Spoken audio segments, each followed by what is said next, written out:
और ये अभद्र टिप्पणियां कर रहे हैं, तो लोग क्या करते हैं, किसी कोने में जाके इनका पुतला दहन कर देते हैं। मैं तो कह रही हूँ जहाँ ये लोग रह रहे हैं, जहाँ इन्होंने अपने आवास बना रखे हैं, जहाँ इन्होंने साम्राज्य बना रखा है, उनके सामने जाओ, वहाँ इनके पुतले फूंको, वहाँ इनको गाली गलौज करो, उनके जूते मारो। आपने खरीदा इसको? नहीं तो आप इस तरह से लेके नहीं जा सकते हैं।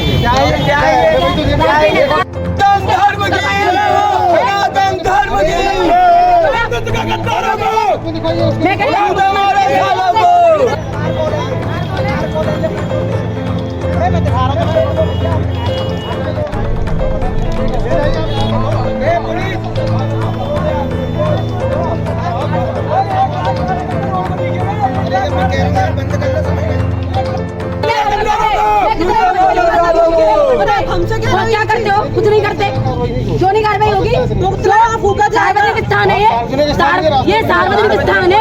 होली गेट से ज्यादा नहीं है। होली गेट में हम रोज पुतला फूंकते हैं, कल भी फूंका, परसों फूंका। वहाँ कैसे फूंके, हम यहाँ फूंकेंगे। हमारे अखिल भारतीय हिंदू महासभा की जिला अध्यक्ष छाया गौतम के नेतृत्व में वृंदावन स्थित इंद्रदेव जी महाराज के आश्रम के बाहर रामलीला पात्रों एवं प्रभु श्री राम सीता पर किए गए अमर्यादित टिप्पणी के विरोध में महामंडलेश्वर इंद्रदेव सरस्वती महाराज का पुतला फूंका गया। अपने कार्यकर्ताओं के साथ आश्रम के नजदीक पहुंची छाया गौतम एवं उनकी टीम की पुलिस के साथ भी नोकझोंक हुई। नोकझोंक के बाद भी हिंदू महासभा के कार्यकर्ताओं ने इंद्रदेव सरस्वती महाराज का पुतला फूंका। छाया गौतम ने कहा कि इस तरह से ठाकुर जी के प्रति भावना रखने वालों पर कार्रवाई होनी चाहिए। इस पूरे विषय पर छाया गौतम से बात की गई, आप भी देखिए।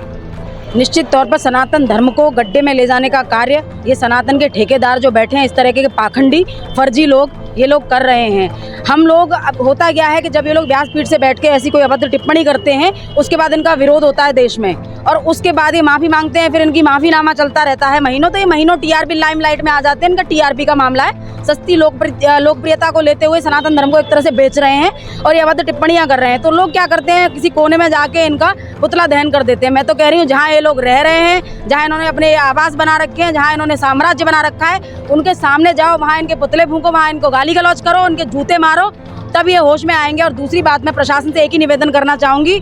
हम कह रहे हैं कि ये बार बार हो रहा है, कभी कोई निकल के आता है, वो अभद्र टिप्पणी कर रहा है, फिर वो माफ़ीनामा लिख देता है। इससे हमारे सनातन धर्म पर बहुत बुरा प्रभाव पड़ रहा है। इसको रोकने के लिए सिर्फ प्रशासन कार्य कर सकता है कि इनको जब भी ऐसी कोई अभद्र टिप्पणी करते हैं तो इनमें से एक भी व्यक्ति के खिलाफ मुकदमा दर्ज करके अगर चुपचाप बिना शोर किए और इनको जेल भेज दिया जाए। एक व्यक्ति जेल चला गया तो ये अपनी बुद्धि को खोल के व्यासपीठ पर बैठेंगे, आगे से नहीं करेंगे। लोग कहते हैं कि हिंदूवादी संगठनों को तो टीआरपी के लिए इनका विरोध करते हैं या राजनीति हो रही है। मैं कह रही हूँ, राजनीति होने का तो मौका क्यों दे रहे हो, या प्रशासन राजनीति होने का मौका क्यों दे रहा है? हम लोग सड़कों पर काम ही नहीं करेंगे, हम लोग इनका विरोध ही नहीं करेंगे बिल्कुल। जब प्रशासन अपना काम करेगा तो इनके खिलाफ एफआईआर हो और इनमें से ये लोग जेल जाएं, तो अपने आप ही ये लोग बुद्धि खोल के फिर बैठेंगे अपनी व्यास गद्दी पे। छाया जी, कुछ उदाहरण हमारे सामने हैं, मुरारी बापू से लेकर प्रदीप मिश्रा, उसके बाद कुमार स्वामी, अब इंद्रदेव जी महाराज। वही हाल है। अब क्या माफ़ीनामे से बाद ये भी मामला ठप हो जाएगा?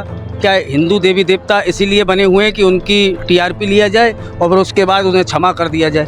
क्या इस पर कोई बड़ा निर्णय हो सकता है, या क्या लगता है आपको कि होना चाहिए? मैं तो ब्रजवासियों से बहुत एक निवेदन करना चाह रही हूँ, क्योंकि मैंने जब देखा कि मैं वृंदावन में गई तो वृंदावन में मैंने बहुत लोगों को फ़ोन किया कि आज हम ये लोग ये कर रहे हैं, हम वहाँ जाके पुतला दहन करेंगे। अरे नहीं नहीं, छोड़ो, नहीं ऐसा मत करो, ऐसा मत करो। उन्होंने माफ़ी मांग ली। तो मैं उन लोगों से कहना चाहती हूँ, अपने खून में उबाल लेके आओ और अपने ज़मीर को जगाओ। शर्म आनी चाहिए ऐसे खुद को हिंदू कहने वाले लोगों को, कि ऐसे लोगों को माफ़ करके चुपचाप घरों में बैठे हुए हैं। ऐसा एक कोई व्यक्ति बाहर से आके और यहाँ अपना आश्रम बना लेता है और हमारे देवी देवताओं के बारे में बुरा भला बोलता है। मैं ब्रजवासियों से अपील करना चाहती हूँ कि अगर आप लोग एक होके एक भी व्यक्ति का ढंग से विरोध कर दोगे और उसके माफ़ीनामा पे उसे माफ़ नहीं करोगे तो इनकी हिम्मत नहीं है कि आगे ऐसा कोई कदम उठा लें। तो मैं तो ब्रजवासियों से ही गुहार लगा रही हूँ और अपील कर रही हूँ कि ऐसे व्यक्ति को बिल्कुल माफ़ ना किया जाए। माफ़ी मांगने से कुछ नहीं होता। आपने तो जो कहना था कह दिया, माफ़ी मांगने से कुछ नहीं होता। प्रशासन भी अपनी कार्रवाई करे, इनको जेल भेजे, लेकिन ब्रजवासी भी इनको माफ़ ना करे किसी भी कीमत पर। चतुर्वेदी रामलीला महासभा है। लगभग 30 से 40 मंडलियां मथुरा से रामलीला करने के लिए देश में जाती हैं। उनके द्वारा भी एक मीटिंग की गई, उसमें भी यह निर्णय लिया गया है कि जो इंद्रदेव जी महाराज हैं उन पर एक दंडात्मक कार्रवाई होनी चाहिए। आप इसके पक्ष में हैं? क्या इनको कोई ऐसी उचित कार्रवाई इन पर हो, या एफआईआर दर्ज कराने की भी बात की उन्होंने की है? क्या लगता है आपको?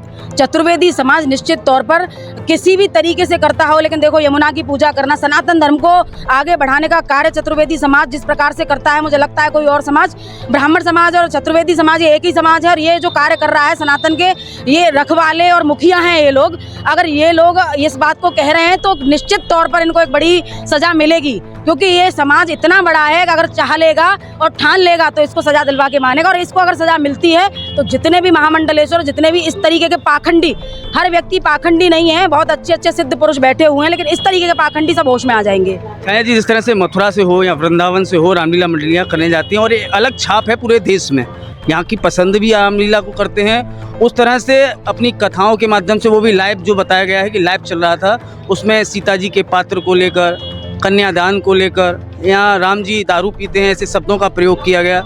और उस भी संतरे वंतरे बहुत सी ऐसी बातें हैं जो कह सकते हैं कि इसकी छवि को धूमिल करने का प्रयास किया गया कि मथुरा मंडलियाँ जो आ रही हैं, यहाँ से मंडलियाँ लेकर जो हम देश विदेश जा रहे हैं, उस पर कहीं ना कहीं विराम देने की कोशिश की गई है या उसकी छवि को बिगाड़ने की कोशिश की गई है। इन लोगों को शर्म आनी चाहिए। अगर हमारे यहाँ की मंडलियाँ बाहर तक जा रही हैं और हम इससे हमारे सनातन धर्म को बहुत बड़ी एक प्रसिद्धि मिल रही है और सनातन धर्म को आगे बढ़ाने का कार्य ये मंडलियाँ कर रही हैं, और ये लोग जबकि सनातन के ठेकेदार अपने आप को कहते हैं, उसके बाद ये ब्रेक लगा रहे हैं, ये रोक लगा रहे हैं। इनको शर्म आनी चाहिए और इन लोगों को निश्चित तौर पर इस बात की सज़ा मिलनी चाहिए। सबसे प्राचीन धर्म है सनातन धर्म का। एक एक जो भी हिंदू देवी देवता हैं वो सब इतने, सनातन धर्म से बड़ा कोई धर्म ही नहीं है। और ये लोग उसी धर्म की वजह से टिके हुए हैं, बचे हुए हैं, और उन्हीं को आराध्य मानकर ये लोग व्यासपीठ पर बैठते हैं और उन्हीं की फिर अवहेलना करते हैं। तो मेरा कहने का मतलब ये है, जो जितना भी ये षड्यंत्र रच के बैठे हुए हैं, ये वैश्विक स्तर पर बैठे हुए हैं या जिस भी स्तर पर बैठे हुए हैं, एक बार प्रशासनिक अच्छी कार्यवाही हो जाए या पूरा मुझे लगता है व्रत क्षेत्र एक हो जाए, एक व्यक्ति का अगर मुंह बंद ढंग से कर दिया जाए तो इनकी हिम्मत नहीं है कि ये आगे कुछ ऐसा कर सकें।